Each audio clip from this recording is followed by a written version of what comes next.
பிடாரி பொன்னியம்மன் கோவில் திருவிழா பார்ட் 2 தான் பார்க்க போகிறோம். Hi my lovely families, welcome to our video. சிம்பிளாக இருந்தாலும் லுக்காக இருக்க ட்ரெஸ் போட்டுட்டு நம்ம ஊர் கோவில் திருவிழா தாங்க கிளம்பிட்டுருக்கோம். ஸோ இது எங்கே லொக்கேட்டாக இருக்குன்னு பார்த்தீங்கன்னா சாலையூரில் இருக்க பாரதி பார்க்கு முன்னாடி தான் லொக்கேட்டாக இருக்குது. இந்த கோவில் பேர் வந்து ஸ்ரீ பிடாரி பொன்னியம்மன் கோவில். ரைட் ஹேண்ட் சைடில் எல்லோ கலர் பில்டிங்கில் தான் தேர் வைப்பாங்க. இந்த தடவை தான் இந்த திருவிழாவை பிரம்மாண்டமாக நடத்துகிறாங்க. நான் ஏன் இந்த வருஷம் பிரம்மாண்டமாக நடத்துகிறேன்னு சொன்னேன்னு பார்த்தீங்கன்னா, எப்போவுமே இந்த தேர் வந்து வெளியே தான் நிற்கும், கோவில் வெளியே. இந்த தடவை தான் பில்டிங் கட்டி அது உள்ளே வச்சுருக்காங்க. தென் அதுக்கப்புறம் வந்து இதுக்கு காம்பவுண்ட் சவர்லாம் எதுவுமே இல்லை, இந்த கோவிலில் அப்படியே வரலாம். இந்த தடவை காம்பவுண்ட் சவர் போட்டு கேட்லாம் போட்டிருப்பாங்க. அதே மாதிரி பேக் சைட்லேயே ஒரு கேட் இருக்கும். இந்த தடவை நோட்டீஸ் அடித்து ஸ்ட்ரீட் ஃபுல்லாக சாமி பாட்டு போட்டு ஸ்பீக்கரில் சூப்பராக நடத்திருந்தாங்க. ஸோ நீங்கள் என்ட்ரன்ஸ்லேயே பார்த்துருப்பீங்க, இந்த வீடியோவில் பேனர்லாம் வச்சு இந்த கோவில் திருவிழாவுக்கு என்ன டெக்கரேஷன் பண்ணுமோ என்ட்ரன்ஸில் பண்ணியிருப்பாங்க. ஸோ இதுதான் இந்த திருவிழாவோட கோவில் தேர். இந்த தேர் மேலே தான் கோவிலுக்குள்ளே இருந்து ஸ்ரீ பிடாரி பொன்னியம்மன் இட்டுட்டு வந்து உட்கார வைப்பாங்க. நாங்கள் இங்கே வந்து 9 o'clock வந்துட்டோம். நீங்களே பார்ப்பீங்க எவ்வளோ ரஷ்ஷாக இருக்குன்னு. 1 hour ஆச்சு இது ஸ்டார்ட் பண்ணுறதுக்கு. 10 o'clock தான் இது கரெக்டாக ஸ்டார்ட் பண்ணாங்க. ஸோ இந்த அம்மன் வந்து சில பேரோட குல தெய்வமாகவும் இருக்கலாம், இல்லைனா இல்லாமலேயும் இருக்கலாம். நாங்கள் வந்து ஜஸ்ட் இந்த திருவிழா பார்க்க தான் வந்தோம். நாங்கள் ஏன் இந்த கோவிலுக்கு வந்தோம்னு பார்த்தீங்கன்னா, ஃபஸ்ட்டு ரீசன் வந்து இந்த திருவிழாவை பார்க்குறதுக்காக.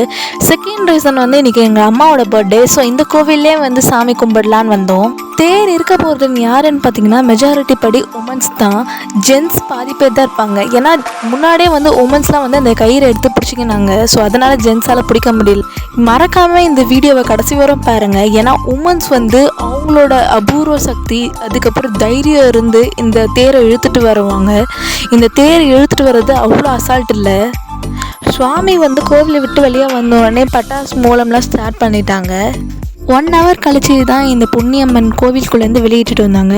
இப்போ வந்து இந்த கோவிலை சுற்றி ஒரு ரவுண்டு வந்துட்டோன்னு தான் இந்த தேர் மேலே இதை உட்கார வைப்பாங்க இந்த அம்மனை. இதில் என்ன ஹைலைட்னா, எங்கள் அம்மா வந்து ஸ்லிம்மாக இருப்பாங்க. பட் அவங்க சொன்னாங்க என்னால் முடியும் அப்படின்னு சொல்லிட்டு போய் லைனில் நின்றாங்க தேர் இருக்கிறதுக்காக.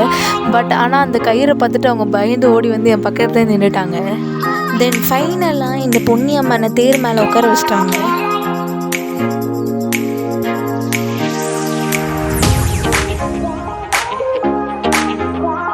தேர் இழுக்கிறத ஸ்டார்ட் பண்ணிட்டாங்க. பூசரையா கிட்ட வந்து 2 ஃப்ளாக் இருக்கும். ஒன்று வந்து ரெட், இன்னொன்று வந்து க்ரீன். க்ரீன்னா வந்து பொறுமையாக போகணும், ரெட்டுனா வந்து ஸ்டாப் பண்ணிடணும். ஸோ நீங்களே பார்ப்பீங்க, இதில் கயிறே பார்க்க முடியாது. அன்னதானம் போடுற வீடியோ என்னால் எடுக்க முடியல, ஏன்னா அவ்வளோ ரஷ்ஷு. என்னால் சாப்பாடே வாங்க முடியல, தள்ளி விட்டுட்டு தான் இருந்தாங்க. அதனால் நான் எடுக்கலை. லெஃப்ட் சைட்லேயும் சரி, ரைட் சைட்லேயும் சரி, கயிறு பிடிச்சிட்டு இருக்க 2 இடத்துலையுமே பெண்கள் தான் பிடிச்சிட்டு இருப்பாங்க. நீங்களே பார்க்குறீங்க, கூட்டமாக இருக்க இடம் ஃபுல்லாக வந்து கயிறு பிடிச்சிட்டு இருக்க இடம். Part 1 and part 2 cameraman name வந்து தீபக் பொன்னியின் செல்வன். நானும் அவனும் ஒரே ஸ்கூல். அவன் 7th படிக்கிறான். நானும் எங்கள் அம்மாவும் சைடில் நின்றுட்டுருக்கோம், ஏன்னா தேர் இருக்கிறாங்க. இந்த வீடியோவோட கேமராமேன் யாருன்னு சொல்லிட்டு நான்